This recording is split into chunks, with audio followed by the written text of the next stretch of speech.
지난해 하반기부터 이어진 부동산 시장 침체 분위기가 새해에도 도통 바뀔 기미가 보이지 않습니다. 정부가 공급과 함께 수요 진작을 위해서 지난주 부동산 대책을 발표했죠. 기존에 준비 중이었던 부동산 세법들도 하나둘 발효되면서 부동산 시장에 어떤 영향을 줄지 관심이 모아지고 있습니다. 올해 바뀌는 부동산 관련 법안 중에서 꼭 알아두시면 좋을 내용 한번 골라서 짚어보도록 하겠습니다. 이장훈 세무사 자리했습니다. 어서 오세요. 네, 안녕하세요. 예.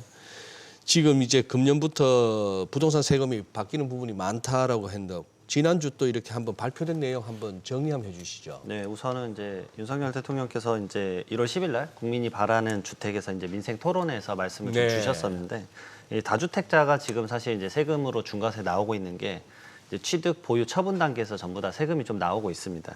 그래서 이 세 가지에 대해서 좀 완화를 해주겠다.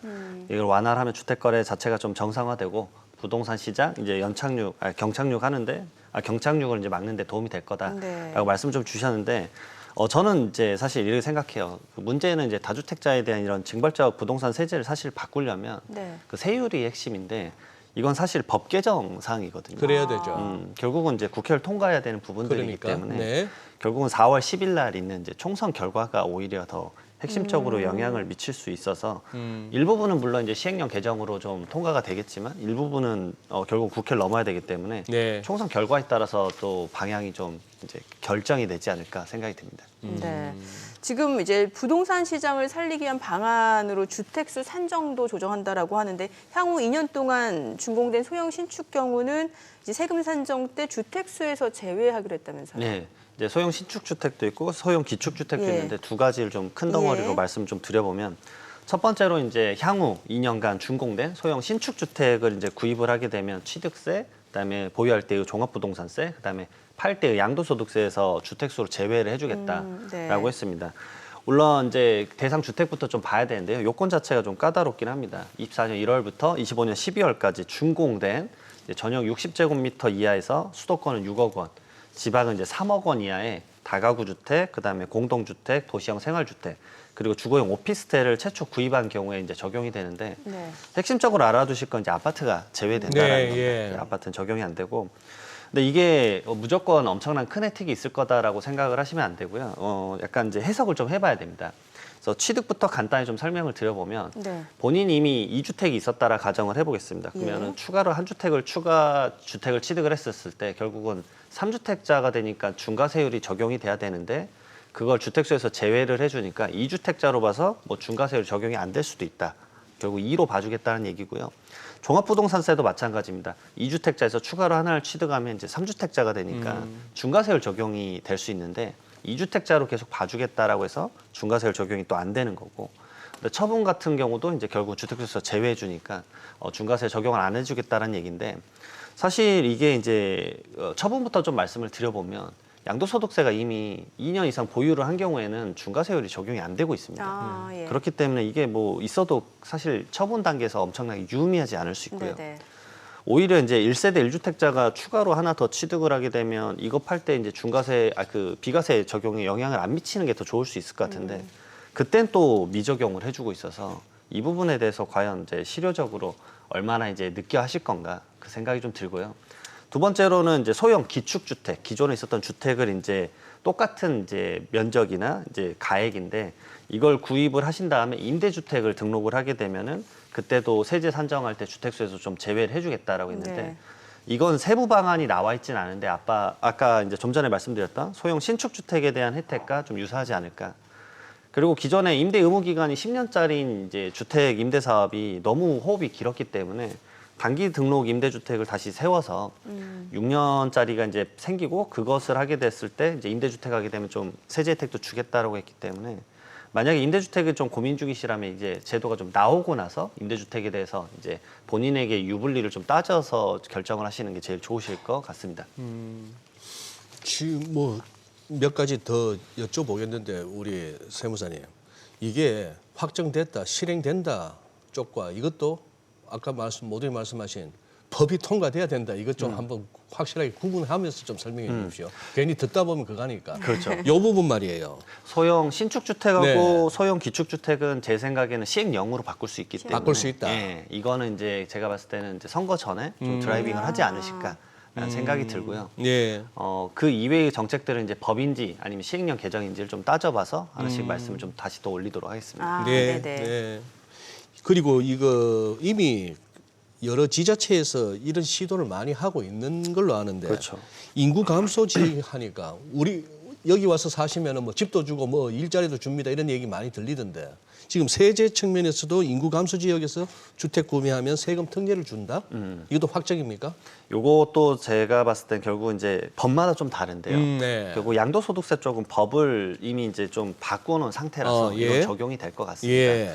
그래서 좀 말씀을 드려보면 인구 감소 지역은 이제 지금 전국에 이제 89곳이 있죠. 예. 그래서 그 지역에 대해서 이제 주택을 구입을 하게 됐을 때 뭐 혜택을 주겠다라는 건데, 근데 아직 확정되지 않은 게 인구 감소 지역에서 모든 지역을 해줄 건지 네. 아니면 특수 지역만 해줄 건지에 대해서 지역이랑 그다음에 가액 요건이 아직 확정이 안 네네. 됐습니다. 네. 그래서 이 부분은 저는 아직은 퀘스천인 게 결국은 나와보고 결정을 하셔라. 왜냐하면 가액이랑 지역 자체가 나와 있지 않으니까. 예. 그래서 혜택은 세 가지가 있습니다. 재산세, 종합부동산세, 양도세입니다. 아쉬운 점은 전 개인적으로 취득세라고 봐요. 왜냐하면 사실은 그런 인구 감소 지역에 주택을 취득을 한다라고 했었을 때 취득할 때도 좀 혜택을 줘야 그나마 좀. 글쎄. 예. 예. 그리고 이미 본인이 주택수가 많으면 인구 감소 지역을 추가로 취득할 때 중과세를 내면서 그거를 구입한다. 굳이. 예. 굳이. 예. 그럼 이제 퀘스천이 생길 것 같아요. 그렇죠. 네네. 그나마 이제 재산세랑 종부세랑 지금 양도세가 나왔는데 재산세부터 말씀을 좀 드려보면 1세대 1주택자로 봐주겠다. 그러니까 네. 기존에 한 채 있었고 추가로 취득하면 2주택자가 되는데 예. 2주택자로 안 봐주고 1주택자로 봐줘서 뭐 세율도 약간 0.05포인트 인하해주고 네. 공정시장 가액 비율도 뭐 특례로 적용해주겠다. 종합부동산세도 마찬가지로 1주택자로 봐줘서 기본 공제도 9억 원이 아니라 뭐 12억 원으로 적용을 해주고 그다음에 고령자나 장기 보유 세액 공제도 1세대 1주택자 받을 수 있는데 이거 최대 80%까지 좀 해주겠다. 양도소득세가 조금 그나마 좀 메리트가 있을 수 있을 것 같은데요. 이 일시적 1세대 2주택 기간인 이제 종전주택을 3년 이내 팔았을 때 비과세를 받을 수 있는데 네. 그거 3년이 지나더라도 이거가 있는 경우에는 3년 지나서 팔아도 이제 비과세를 해주겠다.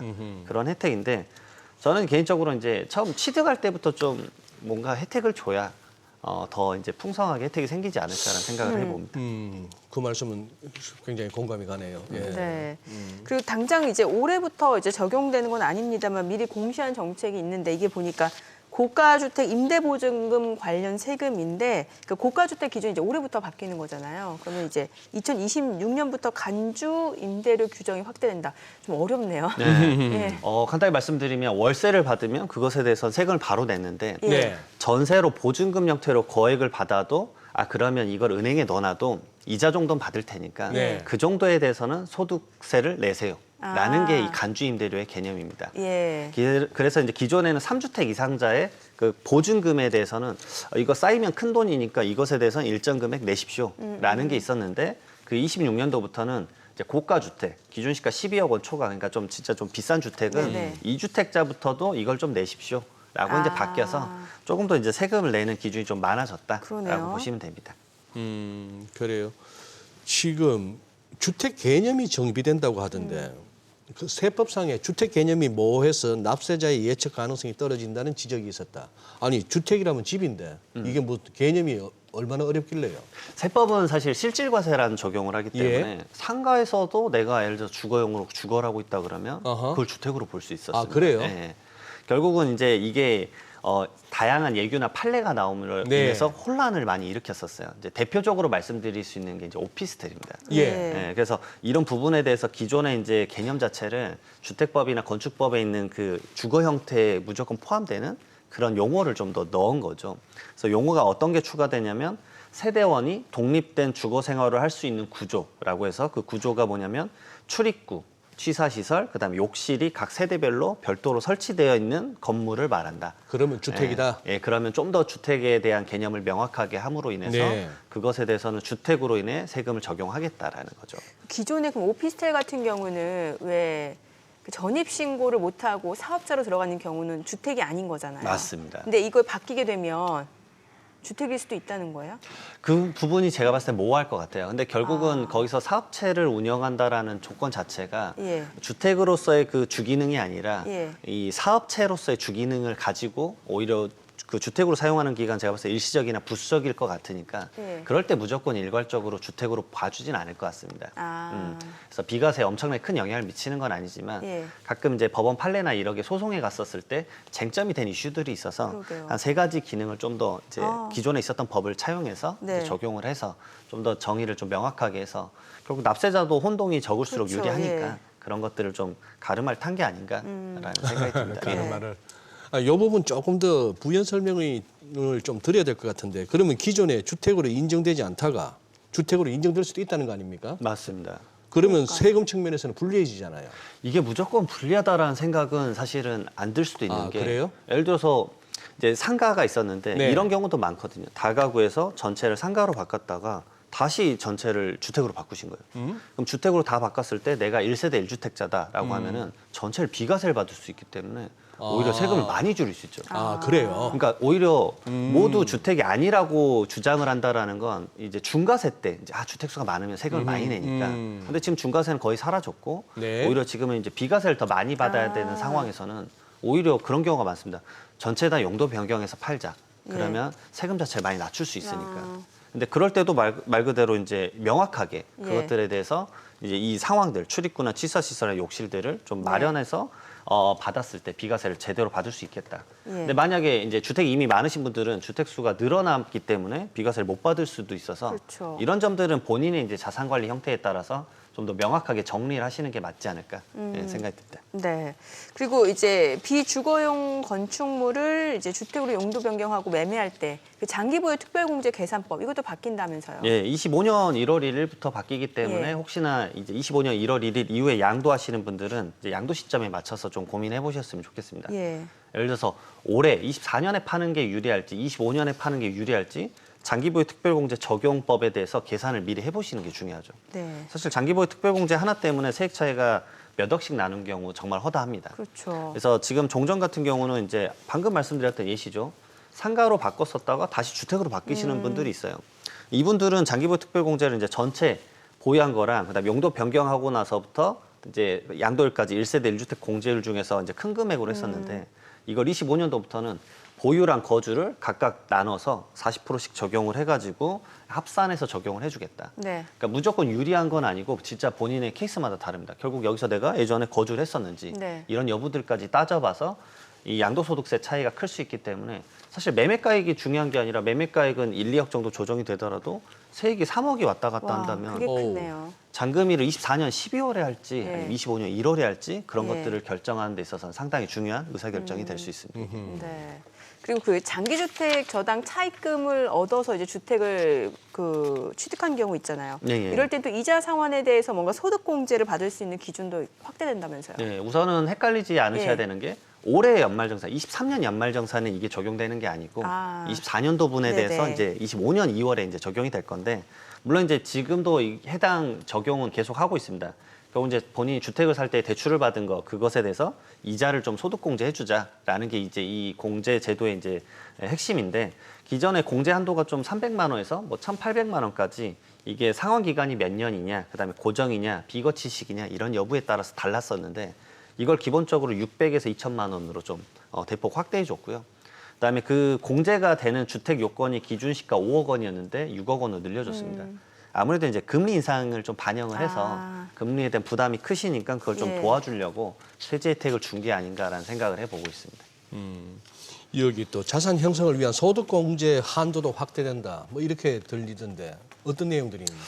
사실 지금 이제 주택 청약 종합저축에 대한 인기가 좀 많이 줄어들긴 맞아요. 했는데 예. 이것에 대해서 이제 사실 청년들도 많이 좀 가입을 해라라는 목적으로 좀 더 이제 주택 청약 종합저축에 대한 소득공제가 기존에 연 240만 원이었는데 그래서 사실 뭐 월마다 20만 원 딱 자동이체 걸어놨었는데 예. 그걸 이제 월 300만 원으로 연 300만 원으로 좀 늘려줬고요. 그다음에 청년 우대형 주택 청약 종합저축이 있습니다. 이건 이자 그 퍼센트지가 좀 더 높거든요. 청년이라고 해서. 근데 그거에 대해서도 이제 소득세, 이자 소득 받을 때 그것에 대한 세금도 이제 비과세를 해주겠다라는 그 적용 기한 자체를 25년 말까지 이제 연장을 해줬습니다. 네. 그래서 청년들의 이제 내 집 마련할 때 청약저축에 돈을 넣는 것에 대해서 말 그대로 소득공제도 해주고 이자도 비과세를 해주겠다라는 거죠. 조금 더 이제 청년들에 대한 혜택을 좀 지원해주는 목적으로 반영하고 있는 것 같습니다. 네. 지금 뭐 부동산 세금에 큰 변화가 생기고 또 특히 신혼부부라든지 이제 청년층 무주택자들 혜택이 좀 많은 것 같은데 내 집 마련 고민 중이신 분들은 좀 꼼꼼하게 이런 걸 좀 체크를 봐야 될 것 같은데 혹시 절세와 관련해서 좀 주의해야 될 점이 있다면 어떤 게 있을까요? 우선 오늘 말씀 못 드린 것 중에 하나가 또 예. 그게 있습니다. 출생하게 됐을 때 출생하신 분이 뭐 5년 이내 주택을 예, 예. 구입한다 그러면 취득세 500만 원 감면해주는 제도도 올해부터 생겼거든요. 네. 출산. 네, 출산. 네, 그렇죠, 결국은 그렇죠. 이제 출산하게 예, 되면 예. 아이랑 같이 사는 주택을 구입함에 있어서 취득세 500만 원 감면해준다. 아. 근데 결국은 지금 아직까지는 취득세 부분에 대해서 중과세가 존재한다는 점을 잊지 마시고 주택수가 많으신 분들은 이런 것들 유념해서 좀 접근하셨으면 좋겠고요. 그다음에 대부분 새로운 대책들은 사실 약간 주택수가 이미 있으신 분들한테 적용이 돼요. 1주택자나 2주택자. 그러니까 다주택자나 아니면 거의 무주택자는 생각보다 여기에 대해서 혜택이 많이 없을 수 있기 네네. 때문에 본인의 이제 컨디션에 맞춰서 어떤 것들이 정말 정확하게 적용이 되는지 그다음에 이제 총선 결과 이유에 따라서 세제 혜택들이 어떻게 확정되는지 이런 것들 꼭 유념하셔서 대입을 시켜보셨으면 좋겠습니다. 네, 오늘 또 다양한 절세 전략에 대해서 좀 알아봤습니다. 내용 잘 들었습니다. 고맙습니다. 고맙습니다. 감사합니다.